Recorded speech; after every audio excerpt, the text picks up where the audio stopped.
नमस्कार. मी आणि माझ्या कविता. मी नयना. तर आजचा विषय आहे बायको, हाऊसवाईफ जी घर सांभाळत असते आणि तिने कोणताच प्रश्न विचारू नये, कदापि तिला प्रश्न पडू नये, असं वातावरण बहुतेक घरात असतं. प्रत्येक घरात नाही, पण बहुतेक घरात असं वातावरण असतं. त्याबद्दल कविता आहे, ऐकूया. पडलीच नाही कधी कोणत्या फंदात, गुंतून होती धुन्या अन भांड्यात, गुंतून होती धुन्या अन भांड्यात.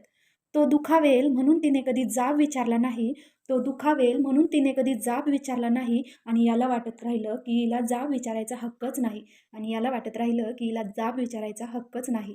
तिने कधी त्याला हिशोब विचारला नाही, तिने कधी त्याला हिशोब विचारला नाही.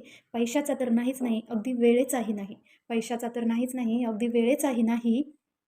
एक दिवस असाच तो हिशोब जुळवत होता, पण हिशोब काही लागत नव्हता. एक दिवस असाच तो हिशोब जुळवत होता आणि हिशोब काही लागत नव्हता. ही म्हटली, "एवढे पैसे येतात, कुठे जातात?" ही म्हटली, "एवढे पैसे येतात, कुठे जातात?" अगदी सहज, अगदी सहजच बोलली, "एवढे पैसे येतात, कुठे जातात?" हा झटकन उठला आणि म्हणाला, "हिशोब विचारायचा अधिकार कुणी दिला? हिशोब विचारायचा अधिकार तुला कुणी दिला? बायको आहे, बायकोच राहा, मालकीन बनायचा प्रयत्न करू नकोस." टचकन पाणी आलं डोळ्यात. नेहमीप्रमाणे गपगुमानं स्वयंपाकघरात जाऊन डोळे पुसले. नेहमीप्रमाणे स्वयंपाकघरात जाऊन पदराने डोळे पुसले. भांडू लागली पण नेहमीप्रमाणे मनाशीच. भांडू लागली पण नेहमीप्रमाणे मनाशीच.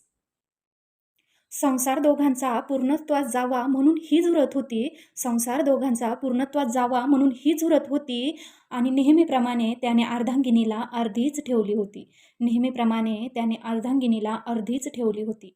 विठ्ठलाच्या रखुमाईसारखी ही पाठीशी खंबीर उभी होती. विठ्ठलाच्या रखुमाईसारखी ही पाठीशी खंबीर उभी होती. खरं तर त्याला गरजच नव्हती. खरं तर त्याला गरजच नव्हती. पुढ्यात काय चाललंय इने कधी डोकावलंच नाही. पुढ्यात काय चाललंय इने कधी डोकावलंच नाही आणि त्याला वाटत राहिलं हिला तो अधिकारच नाही आणि त्याला वाटत राहिलं हिला तो अधिकारच नाही.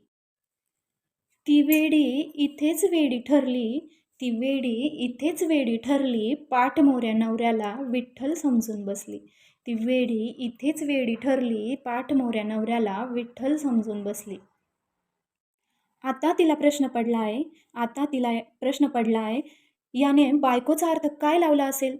याने बायकोचा अर्थ काय लावला असेल? नेहमीप्रमाणे 24 तास उपलब्ध असणारी मोलकरीण असा तर नसेल?